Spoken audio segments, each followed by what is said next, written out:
Government's anti-corruption agenda, is it a myth or it's a reality? Well, the president has said his commitment to fight corruption remains high and unparalleled. His opposite colleague, that is former President John Mahama, has said that he fought corruption better than the current president. So where does that leave you and I, the citizen? Now, the president recently met civil society members in the anti-corruption space and tried to give some perspective to his fight against corruption. In recent times, the president had been criticized about how he dispensed of the services of former Auditor General Daniel Domelevu. He was also criticized for not taking strict action against the boss for the Public Procurement Authority, who was engaged in a cash for sale contract deal, and many others as well. There's reference to even accusations about the Ejapa deal, the recent deal relating to ECA and GNPC. So really, is the president walking the talk when it comes to anti-corruption? Let's hear some thoughts from him. I think we're all aware of the circumstances in which the first auditor, when I say the first auditor general in my time, left office.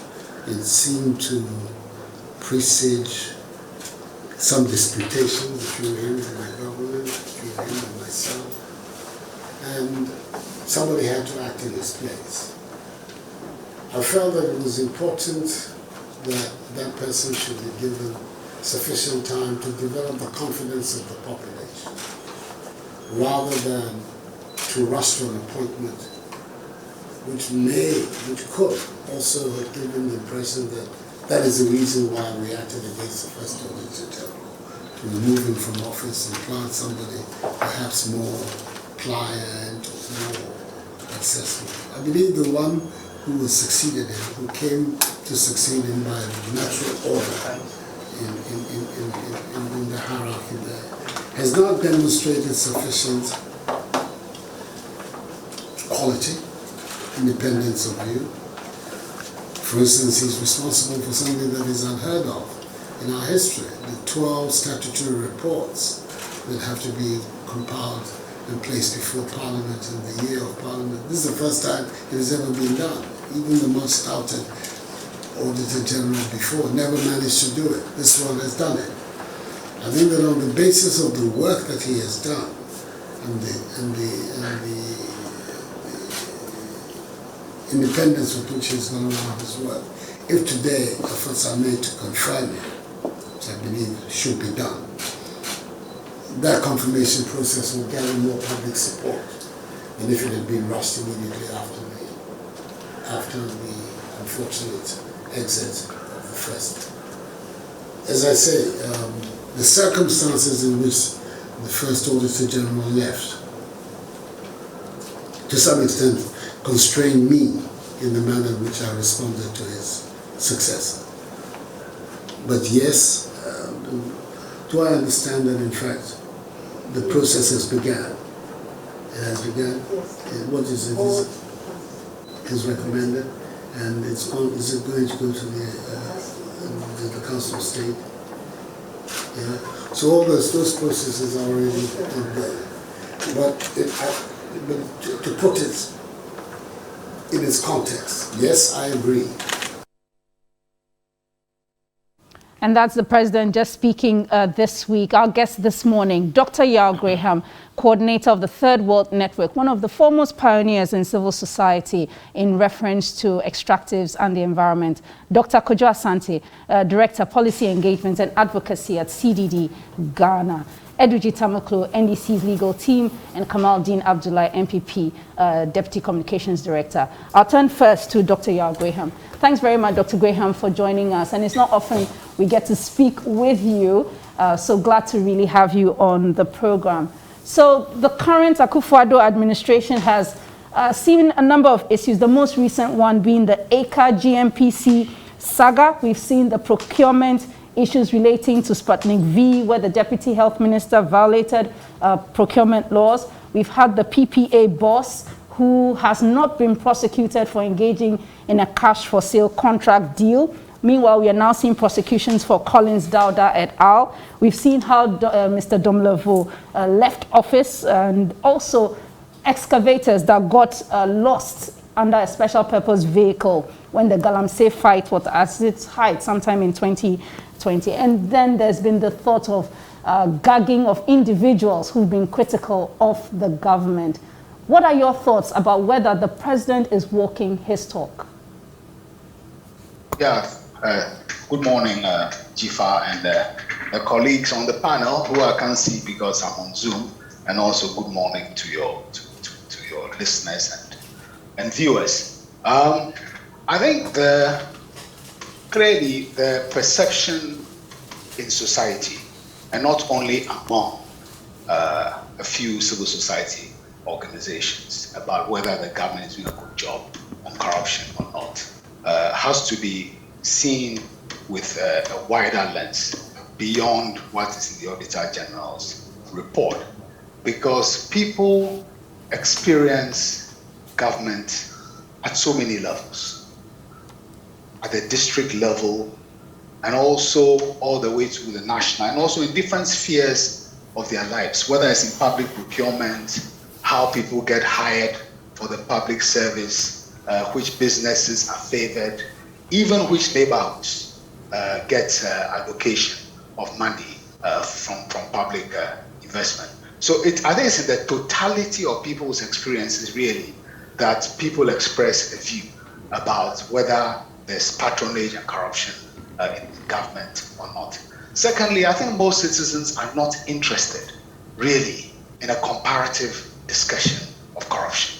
I think we'll be letting ourselves down if we think the low standards for dealing with corruption under the Mahama government has become a kind of benchmark against which to measure the Akufo-Addo government.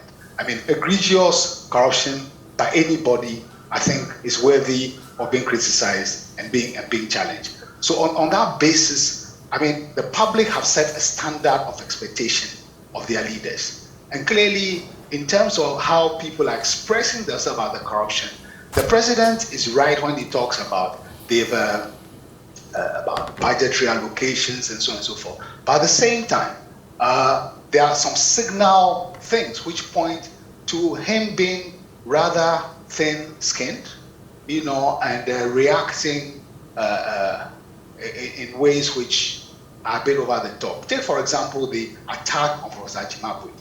That really was not befitting of the presidency. I mean, because really was Jimabwe being personal in what he expressed, that basically the thing about him got personal. The coalition, anti-corruption, and extractive corruption that I've been involved in. I mean, somebody leaked our meeting.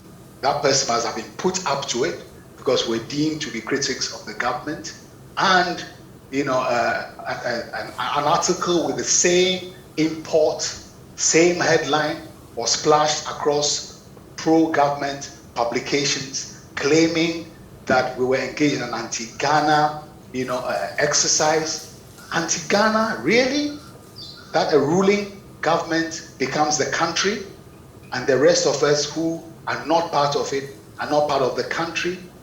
Is speaking your mind an act of treason? I mean, I think these are the bigger issues that come into view in terms of how some of these things are. And even during so it's not simply the president. I think we should be talking about the culture of administrations. Because, in a way, when people in a ruling party, particularly leading members, speak publicly and angrily about the entitlement of members of the party to jobs, and to contracts, to the exclusion of others. I mean, this is basically a declaration of privilege, not based on merit or due process, simply because people are in power. People hear these things, and there's no criticism of that position. There's no pushback. So people are entitled to feel that, well, I mean, it's a free-for-all limited to those who are close to power. So I think this is a wider lens we need to bring. And finally, I think the fight against corruption also, I mean, because so many institutions and agencies have to be involved. We have to ask the question, about the landscape of how the intervention of different actors are treated. Because ultimately, really, we the citizens make government. If those who yesterday were our peers, who we have elected into office to run the country for us, and also put some in parliament to serve as an opposition, suddenly become, in a way, untouchable because of the political decision that we have taken, then we have a problem. Thanks very much, Dr. Graham. Let me come to Kamaldeen, because ultimately the buck stops with the president. And I was looking at some data put up by the Ghana report, and they tried to do a summation of how many times corruption has been referenced over the last 20 years. And it is deemed that in the last SONAS, that is in terms of the State of the Nation address, that's the document that was analyzed, the president said nothing about it in the last two SONAS. Well, so it gives even a certain sense that this is something the Akufo-Addo administration doesn't even want to talk about. They don't want to reference. I gave you some examples. I know Dr. Graham says we should look at it from the wider perspective. Absolutely. Yes, but the point is, this administration, people had hope that they would really tackle corruption, and many are disappointed. Well, thank you very much. Diva, corruption in itself is a canker we must all fight. In government, without government, or out of government, you have an obligation to fight corruption. Part of the media, whether you work with, you're a private person, whatever, all of us owe it a duty to ensure that corruption is fought to the fullest. But sadly, Difa, we narrow the fight against corruption and limit it only to people in authority. And it's a very sad situation for all of us. It will continue, and that brings to fore the polarization of our own system. So that the fact that we have limited it to only people in authority, and for that matter, politicians, then it is only politicians who speak, and we think that we are all fighting against corruption. However, like Doc said, it ought to be broadened. Let us broaden the scope. Let's get all inclusive on the fight against corruption. Why do we have the Whistleblowers Act? Was it for just stating in the book's purposes? That is why we enacted such laws. Why do we sit here and we have laws against corruption? Was it just for the spectacle of it? No. Now, for someone to say that I expect the authorities in place to fight corruption, the person is not wrong. Because even before we come to power, our manifestos as political parties, we indicate therein that we are going to fight corruption and we're going to do this to fight corruption. But you see, with recourse to the legal architecture of our land, Doc is here, Ediju is here, I am here, but Jifa, you are here. I wake up one morning to say I am going to make an accusation against, or I'm going to accuse Jifa of some wrongdoing, which points to corruption. And because I have come or I've had a platform to make such allegations, without recourse to the legal architecture, which tells you how to go procedurally, Jifa must be chastised, Jifa must be vilified. Is that what the way to go? No. So, you see, when you look at the fight against corruption, like I rightly said, CSOs, whoever is involved, all of us owe it a duty to speak up. But then the point is, Mr. Kamaldeen, the point is, Mr. Kamaldeen, even in these instances where you say there must be recourse to a legal process, I mean, look at what happened under the fight against illegal mining. A special purpose vehicle was created to deal with the excavators that were seized and the like. They disappeared. No one has been held to account for that. So the matter is closed. Is that correct? As far as I have heard or seen, I haven't seen anything. You are saying that emphatically that matter is closed. I haven't no investigation is ongoing. All I know is that some illegal miners caught later on. So to your knowledge, so to your knowledge is that some were caught. But that is you one cannot example. say with all certainty that matter is closed. You cannot say that. All right. Then the PPA boss, I'm just giving these examples because it's important. It's important. Mention them. The PPA boss can I correct misrepresentation. Yes. In talking about the breadth, I was not talking about the fact that everybody has a duty to fight corruption. That was not the point of it. I was talking about the breadth of how government power is used across the realm of power.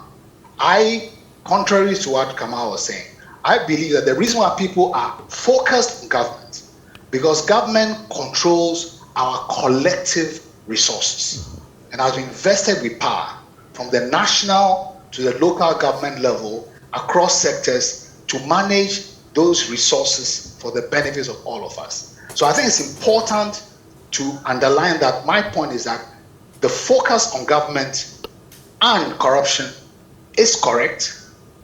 So not to say that I'm saying that somehow all of us, are accountable, because I don't manage any budget. Focus on public corruption.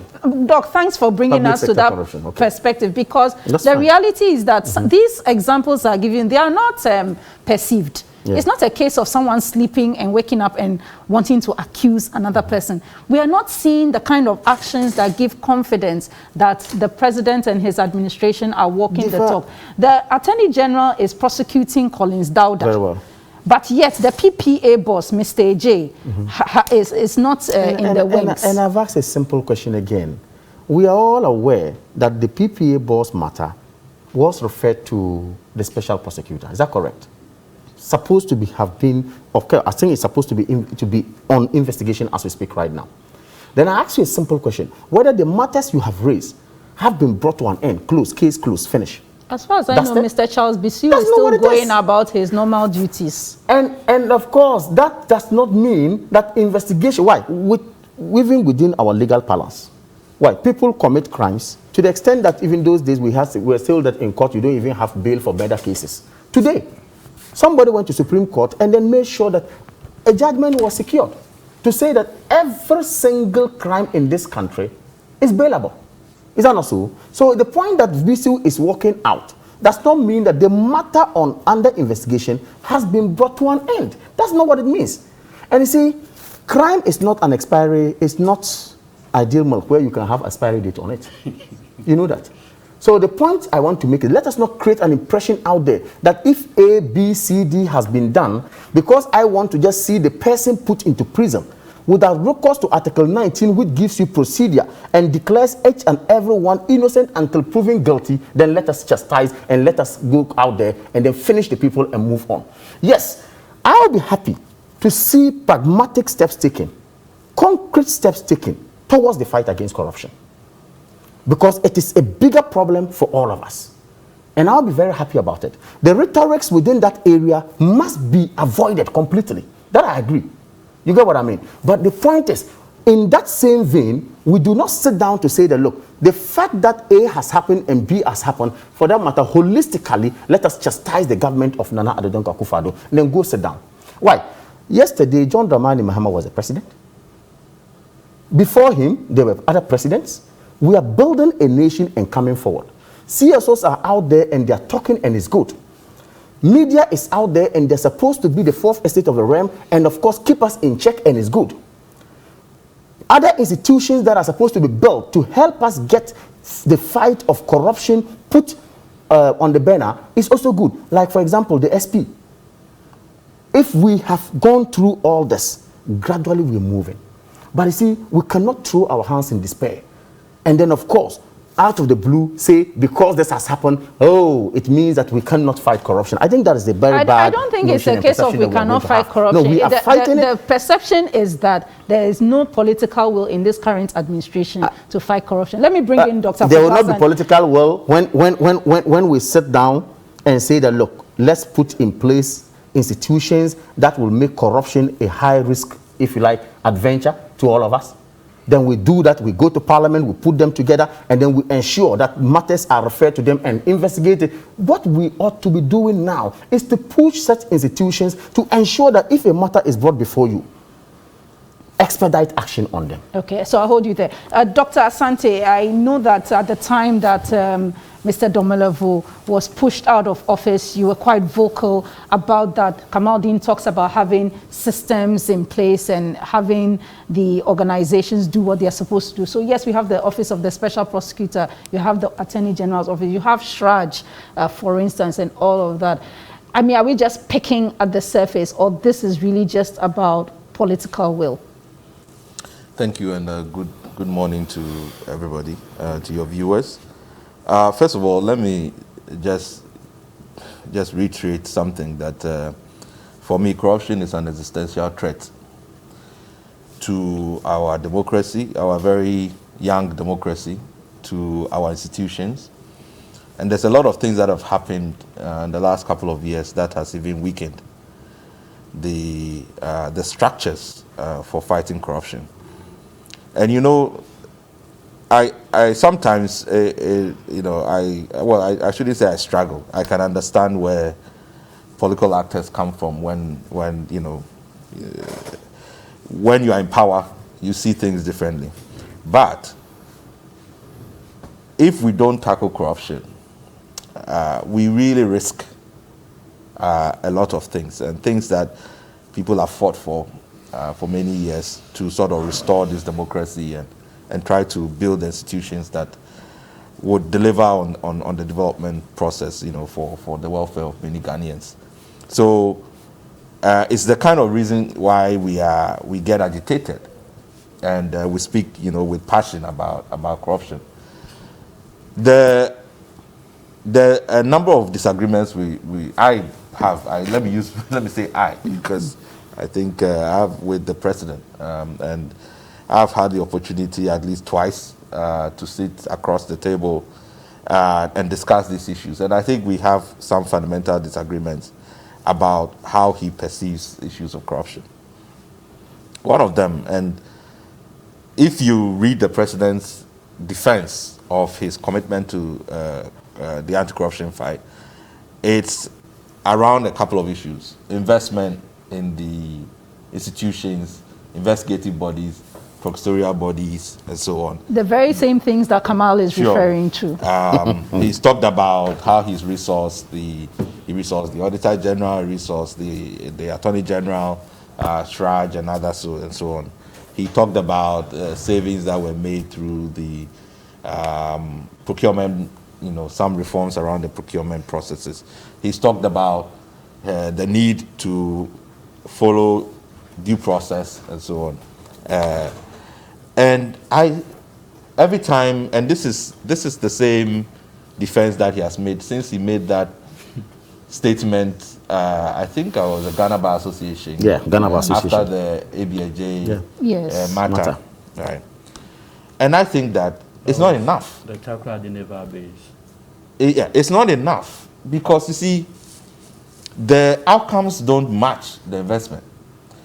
So at the minimum, if you are putting money in something, or you're pushing resources in something, and you are not seeing the outcomes, the first thing, just from a public policy perspective, is to ask yourself, am I wasting my resources? Maybe it's not directed to to the right places. And why are we saying that? Look at the perception index over the last 10 years. The picture is one of stagnation. You maybe just make a notch up, you fall. You make a notch up, you fall. But we've not hit the pass mark ever for the last 10 years. Even before that, we've not hit it as a country. So when you want to measure whether or not, just from a perception point of view, the Afrobarometer surveys in terms of ranking of corruption, and these are ranking of perceived corruption of even the institutions that are mandated to fight corruption. Mm-hmm. So how are we even supposed to get there? So, and that has not changed. If you look at the Auditor General's report across, it has not changed. All right? So the outcomes don't match the investment. So at the minimum, we should ask questions. Is it that we are doing it wrong? Is it that we are not going further? If you have given people money, resources, and they are not producing the outcome, shouldn't you decide, okay, well, maybe you're not the right man for the job? Maybe we need to change something else. We are not getting that kind of conversation.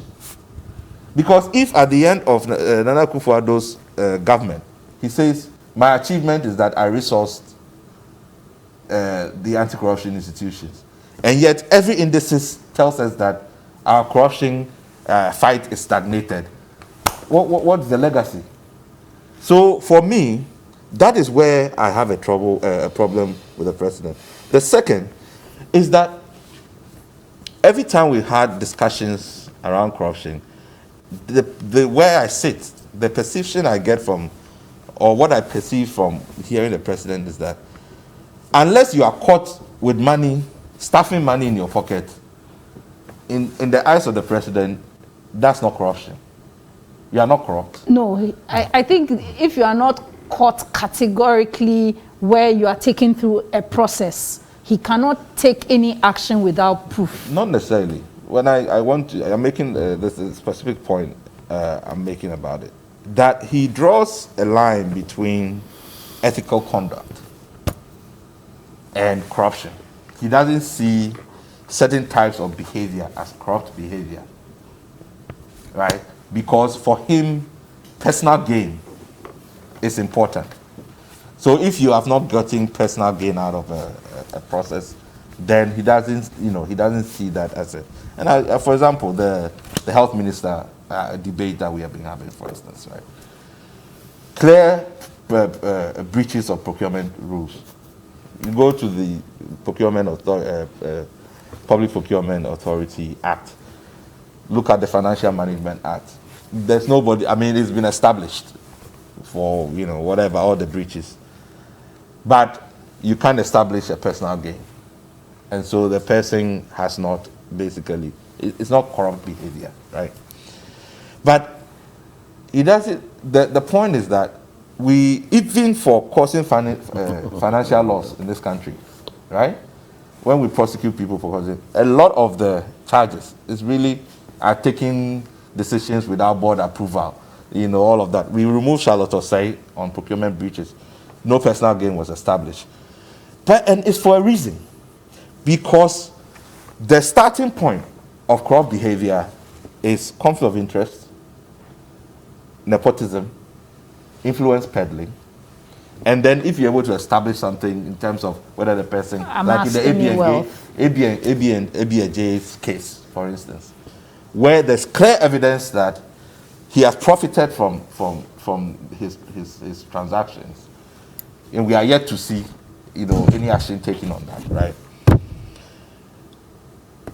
Then, if you don't recognize how important it is to deal with that as a signal that this kind of behavior is not allowed, then it creates more perception that, I mean, if this is allowed, then if I'm at a district, I'm a DCE at the district, I can also do the same. And that is a fundamental problem I have. With what we are seeing with now. what we are seeing. And Doc, just 1 second. I want Doctor. Sure. Just want clarity. Doc, 1 second. On the ABAJ matter, has it been brought to closure? But I have a problem also with that. It hasn't because been I have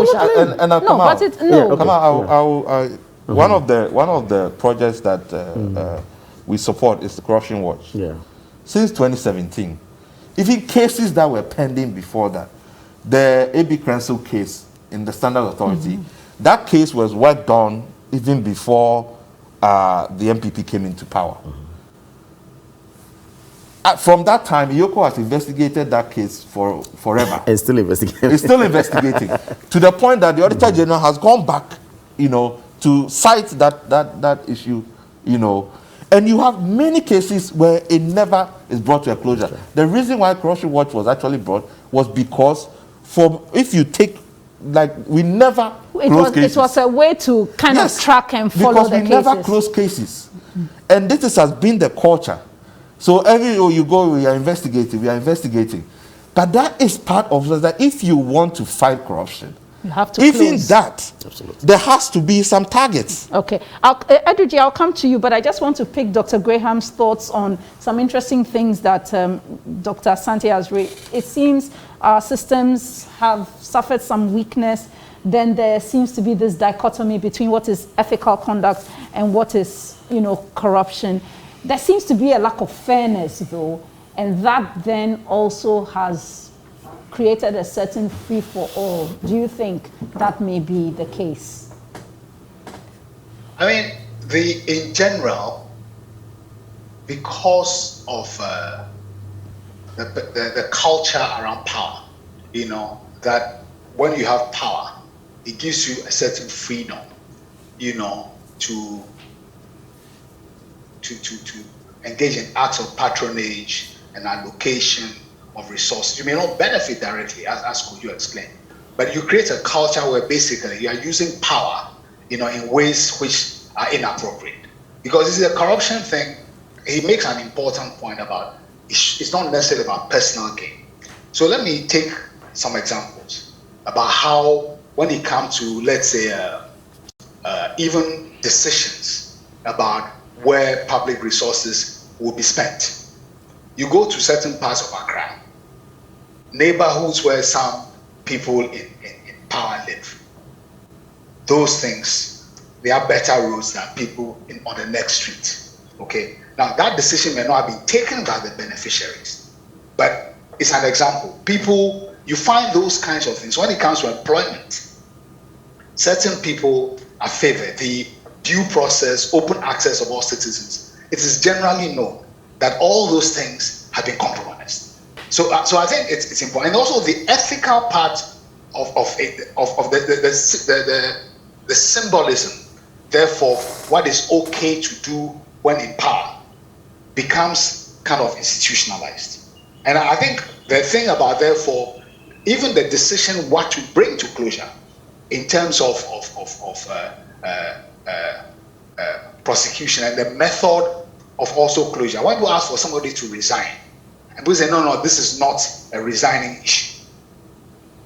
All those things point to a certain perception that the threshold for accountability, and we are defining accountability in a very broad sense, and the standards that define accountability are pretty uneven on one side and very low where it ought to apply. Yeah, and depending on where you are located politically. Yeah, and if I, right. you see, Yes. just 2 points.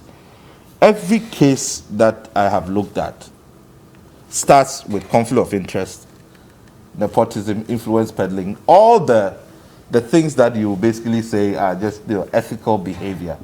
From NCA case, all of those things, right?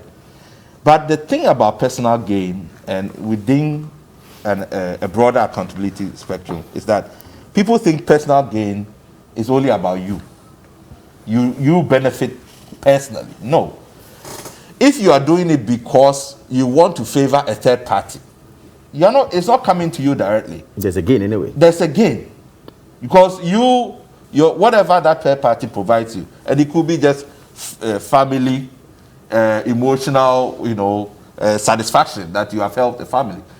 And yesterday, Friday, I was listening to a conversation. It was yesterday, right? A politician was saying, one of his achievements was that he was able to ensure the recruitment of some of his constituents into the army and the police and all of that. And the interviewer says, but that's corruption. He says, but how can that be corruption? Forgetting that, why is he doing that? Because he's using his influence peddling. Yeah, but he wants to win the next election. Mm-hmm. But he doesn't think that the benefit is coming to him. Mm-hmm. And therefore, he doesn't see any corrupt behavior around that. But he doesn't see that he being retained as a member of parliament is personal to him. All right, let me bring in Eduji. So Eduji, looks like we have major challenges on our hands with reference to that. And one would have thought that the opposition would mount the pressure the same way pressure was mounted and saw some members of the previous administration resign. We've not seen that kind of thing in this current setup. Resigning? I don't. Yes, the bus branding scandal. Jifar Ativo was forced to resign. Charlotte Osei was eventually removed. I don't want to continue. I think, Jifar, the question is always about the body language of the leader. The Akufo-Addo presidency appears to have taken I don't care whatever you say posturing. Look, this is a president in his inaugural address indicated that he's going to protect the public purse by insisting on value for money. The principal legal architecture for ensuring, value for money, transparency, among other things, are the provisions of Article 1815 relative to transactions and the Public Procurement Act. What has been the conduct and posturing of this president relative to this enactment? The president got his Attorney General to prosecute the NCA matter, correct? As we speak, the president is prosecuting matters on Cocoa Board, correct? Maslock, snakes, among other things, on alleged breaches of the Public Procurement Act and causing financial loss to the state. And in some cases, misappropriation. And a lot of them all happen to be NDC appointees. No, all of them NDC appointees. In the past 4 years of the Akufo-Addo presidency, a lot of procurement infractions have happened. And none of them is facing due process or going through criminal prosecution. Look, as we speak, SRAJ, a body mandated under the 1992 Constitution to investigate some of these issues, had come out with a 113-page report on ABAJ. And in this report, SRAJ found as a fact that ABAJ was able to keep an amount of 40 million Ghana cedis in his private accounts without any explanation as to how he came by those funds. In fact, SRAJ found as a fact that his account balance in StanChart before he became the CEO of the Public Procurement Authority was a certain figure. The same account today has a global sum of 40 million Ghana cedis in it. What has been the body language of the president? I don't care. Today, as we speak, the president, Attorney General, got some people prosecuted, and there are 7 prison terms in Isawam over allegations that they breached the Public Procurement Act and causing financial loss to the state. Today, a parliamentary bipartisan committee has found as a fact that the president's Minister of Health had breached not only the Public Procurement Act, but the 1992 Constitution. When he had the benefit in somewhere in Bono region, he made mockery of the whole conversation. So our president speaks in one way, but his body language is facing the other side. We need to situate that conversation within the overall body language of the president. Listen, and I was listening to my learned senior here, where he made the point that, look, the president, anytime corruption conversation comes in, it's quick to say that I have resourced the agencies tasked to fight corruption, irregularities, among other things. Jifa, look at the 2020 Auditor General's report, Table 1. The Auditor General had found as a fact that the global sum of irregularities committed as of December 2016 is about 700 million Ghana cedis. Now listen, by December 2020, the amount of irregularities is now 12 billion Ghana cedis. And now this president has the temerity to talk about fighting corruption. So we need to have the conversation, even in terms of value. The level of irregularity, having resolved this organization, is now 12 billion Ghana cedi from 700 million. And you say you are fighting corruption. It is either the president is unaware or the country is on autopilot. Either way. Or it is also possible that public officers are not doing their job. No, have you thought about that? But you see, because ultimately they carry that responsibility.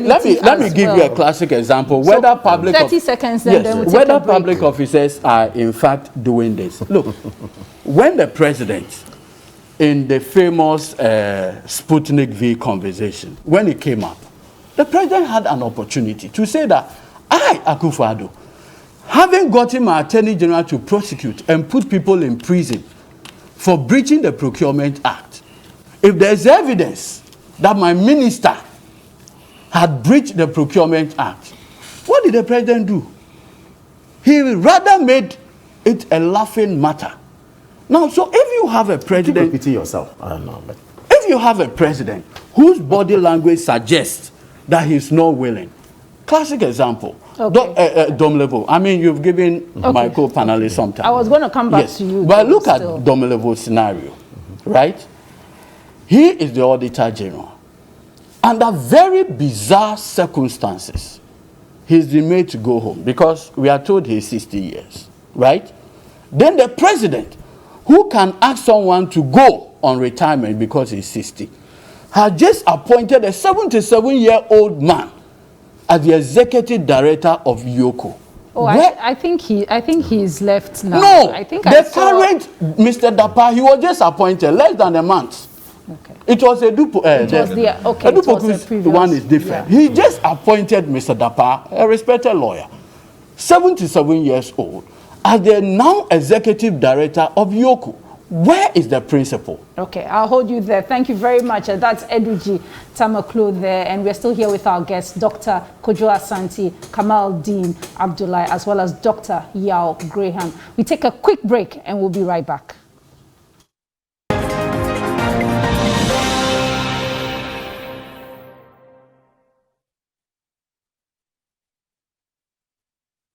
Take them quickly and then we'll speak to Dr. Yao Graham.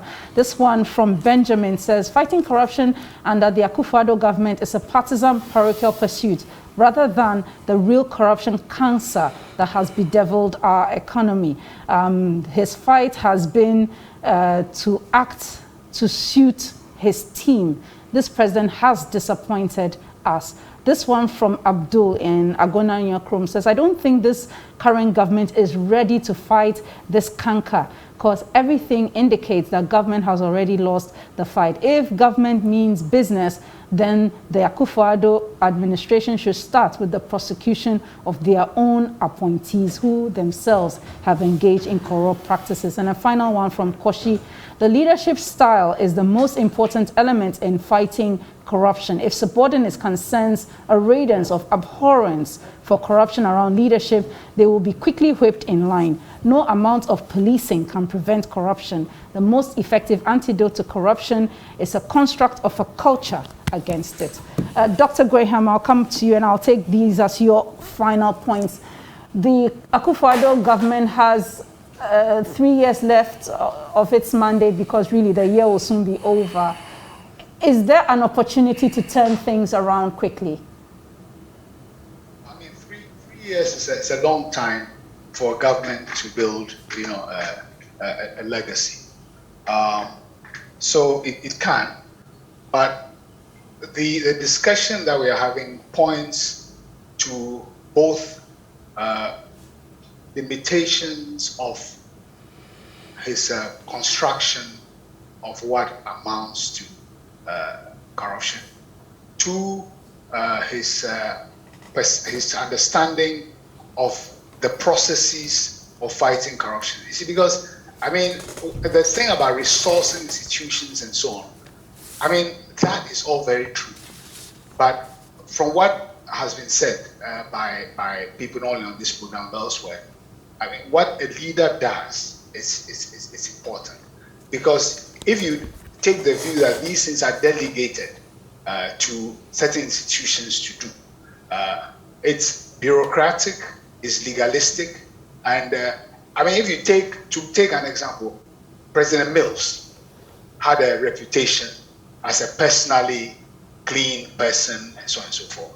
I mean, contrary to what our NDC friends like to say, I think that Mills was a very poor national leader.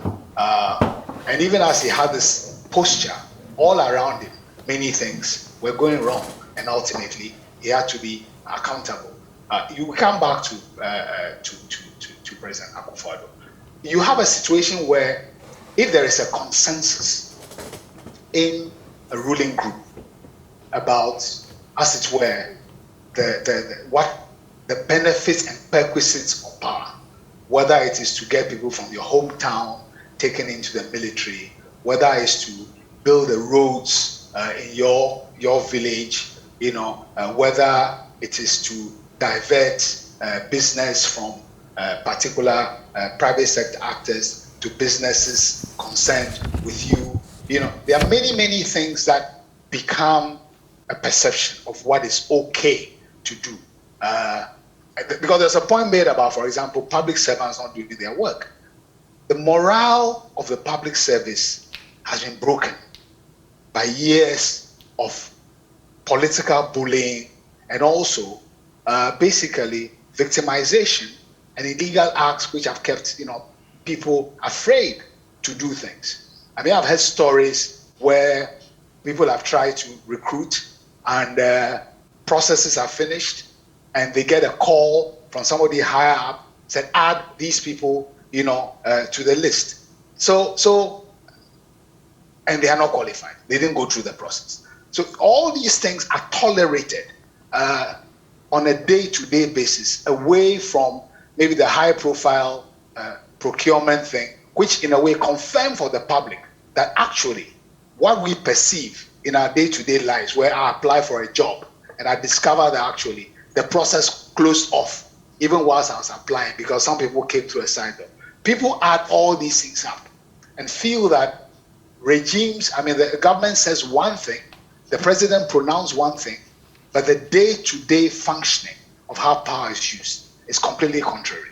So it is what is lived and done which would define the legacy. And as it is now, clearly, I agree with a number of things that Kojo said, because he and others have been looking a lot more closely at the granular dimensions of the corruption problem. So yes, the president has a chance to fix a legacy, but we are not talking about the president as a person. The president is the head of a collection of people in power. Is that collection of people ready suddenly to radically change course, where instead of government being a business opportunity, government becomes an opportunity to let the Ghanaian people feel that actually elections give us accountable government, not elections give us people who see an opportunity for themselves and their associates. That, I think, is the incline that the president has to get to the top of and to be able to build a legacy. And it's a very steep incline. All right, thank you very much, Dr. Yao Graham. He is the coordinator for third. I was given an amended. Let me just go to that. I was given an amended. Third World Network Africa. Yes, so Third World Network Africa. Yes, because I didn't put the Africa the first time. But thank you very much, Dr. Yao Graham, for joining us. Always a pleasure to speak to you and tap into your knowledge. Much appreciated, sir. And let me come back to the studio, to our guests in the studio. So I'll come back to you, Kamaldeen, quickly. So Dr. Graham has pointed out what could be a legacy, but there's also the issue of what Edruji raised about the procurement malfeasance that is very evident in the Auditor General's report. We need to bring this to an end some way, somehow. Yeah. First of all, the past or immediate past Auditor General's name came up in our discussion, which had to, you even asked the first question as to, or not a question, but you mentioned how he was taken out of office. Domelevo, I referred to here. The question I ask, and that comes to mind, is simple. We're here talking about laws and talking about how we breach laws, or some have breached some laws, allegedly, and they are not being prosecuted. Others, you claim, same laws have actually been reneged upon, but being punished in a way. Domelevo matter. If we all know clearly, you have to speed up on that. I'm speeding up. Sorry. If we all know that this was wrong, or some wrong has been commissioned by people in authority, which led to Domolevo being out. What stopped us from testing the laws? What stopped us? But we are testing it in court. Very good. You know it's at the Supreme Court right now. Yeah, I know. Okay. So what stopped us? Nothing stopped us. So having been to court and then pursuing the matter, okay, it's not been to its logical conclusion. We cannot say that someone has wrongly or wrongfully taken some Domolevo out. The point is that the argument is there to make, the court is here to make a pronouncement on the matter. Let's move on. Okay, but now, why do you then appoint a 77-year-old person? So, as Eduji had pointed out, Dr. Graham made a very critical point. He used the word perception.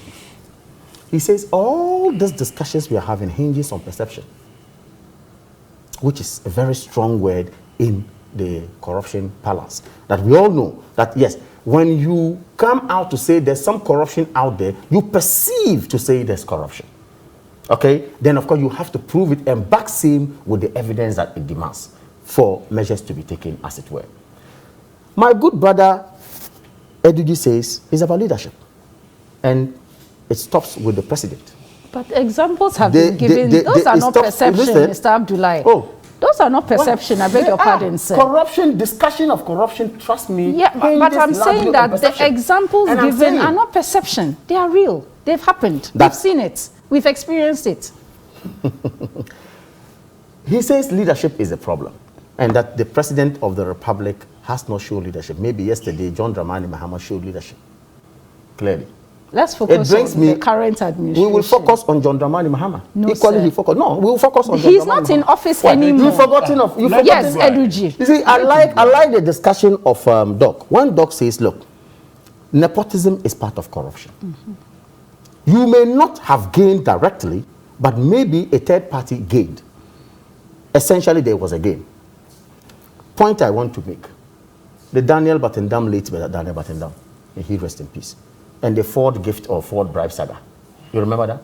I remember you were the one interviewing him or someone else on John. Okay? Just when you mentioned that a Ford has been gifted or had actually been given to the president and by someone who has actually secured a contract under the same government, the line dropped. You and I know how that The line dropped. You and I saw how that saw how that ended. The NDC lost that election eventually. So the point I'm just trying to make is that these things that we talk about, they are real. They are not perception is where you think that it's happening. Maybe you've not directly experienced it, but these things have happened. Or Dr. Asante, so that when you make a logical argument that the Auditor General's report yesterday came up with some infractions that, of course, in summation will get some 700 million Ghana cedis lost to Ghana. And today, the Auditor General report comes out to say that some 13 billion is lost. Then the conclusion is that there is much more corruption now based on the work that we have done. I could ask a simple question. Could it also be that yesterday, the scrutiny and the due diligence that we needed most from the auditors of such same report was lacking? Can I also make that argument? Logically. So you see, the point is that whether it's even one city that is actually misappropriated and not put right, Ghana stands to lose. Let's all fight it. Okay. Dr. Asante, Yeah. Is there any hope for us? Because if there is 11 billion corruption, I beg your pardon, procurement malfeasance, I'm not exactly sure where the hope is. Well, for me, we don't have a choice. And I think we are also running out of time. Yeah. You see, people do not count. I've been in civil society for 16 years. You know, people don't see the gradual erosion of trust in the state, trust in leadership as these things. You know, I mean, sometimes when we even do surveys and you see the levels of 88%, 90%, perceiving... But interestingly, the Afrobarometer surveys, when it comes to the trust data, the president and the military, they are usually on top. But even that, you see dips, you understand. But you see, if the whole, and Dr. Graham made that point, that people experience corruption at many, many different levels. The society we are fighting for, what Kamal, his children, you know, his children and who want to live in that society, has to be one of merit. If it comes that you have to know somebody for you to have access to good education or to have access to health that you Jobs. get there, somebody has Jobs. to extort money from you, Jobs. even when People you are. join political parties investment is because good. they Exactly. feel they will get jobs You know, there. when you get to that point. Is it Tescon? They are the ones who filed a petition at the presidency because of lack of jobs. But you see, but you see, The story I know now that kind of, is you see, but that is that kind of, you see, that kind of site. But I just wanted to make some quick points Yeah, because so I know quick you're in point, then a. we'll take a final point from Mr. Tamaku. Sure. So, how do we move forward?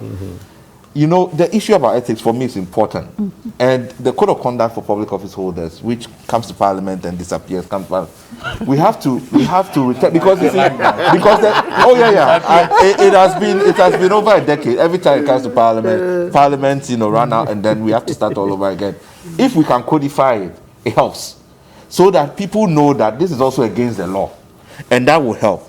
The issue around, for me, the public financial management. You see, when the Auditor General's report comes, and the public financial management gives the finance minister a lot of powers, you don't hear any directives, any signals that say, we have seen this type of, you know, cash irregularities, and therefore, these are the instructions going to MMDCs and MDAs and so on, that from now, this and this measures we have taken. We have written to the Ministry of Finance about this matter, that there is no office there that does enforcement of financial rules. And they need an office that purposely set up to deal with that. Because if we don't do that, it just sends bad signals around that you can get away with it. All right. And that creates a real problem for us. All right. Eduji, your final point. You see, I think that this whole thing, again, like I indicated, we need to focus on the body language, again, of the president. Because ultimately, the decision to fire or not to fire rests with him. The decision to prosecute or not to prosecute rests with him. Now, when you have a situation where the president deliberately weaponizes prosecution against his political opponent, then they claim that he wants to fight corruption. It's not one born out of sincerity, purely for partisan political gain. Now, if you have a situation where you are currently prosecuting people for alleged breaches of the Procurement Act, and you have appointees of the president who have breached the act in the same manner those who have done. No. It's important because of the president, because the president himself has said he was going to protect the public purse. Now, if the narrative today looks like the purse has been taken away, then people will now know that it was just mere sloganeering, rhetoric. President Akufo-Addo has no desire whatsoever to fight the canker of corruption. And that's the scorecard. All right. You are lucky. You have 30 seconds. I have 30 seconds. Yes. He says that the scorecard. Yes. Yes, you summed it up by saying that yesterday, if the victory is wrong, they were voted against. Yes. Of course, so today we need to face it head on, whatever that comes. I will remain on my position to say that, look, you cannot do anything without recourse to the law. Let's ensure that it moves on. He says, he's talking about procurement breaches and all that. I agree with him perfectly. And of course, even Ajimaminu himself did not say that, look, we did not breach procurement laws. He himself admitted to So the fact. why is he not being And gave prosecuted? reasons. Gave So the the reason doesn't matter. So the honorable, so you do the honorable thing and leave office. When Jifa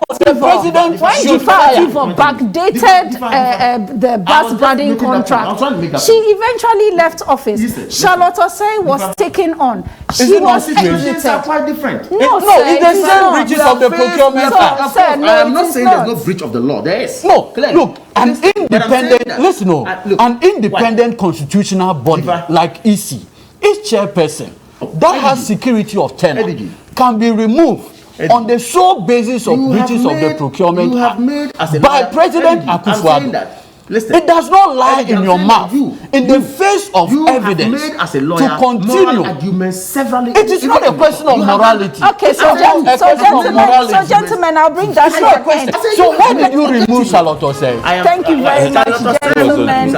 And the program is the Key Points. And thank you very much for joining us on today's edition. My guests have been Dr. Yao Graham of the Third World Network Africa. Also, Dr. Kojo Asante Director for Policy Advocacy at CDD Ghana. Also, Edwin Tamaklo, NDC legal team member, and Kamaldeen Abdullahi, NPP Deputy Communications Director. I want to say thanks to all of you for sticking with us over the last 3 hours. My name is Jifa Bampo. Up next is Warm Up Plus. Have a wonderful weekend. Join us again next Saturday.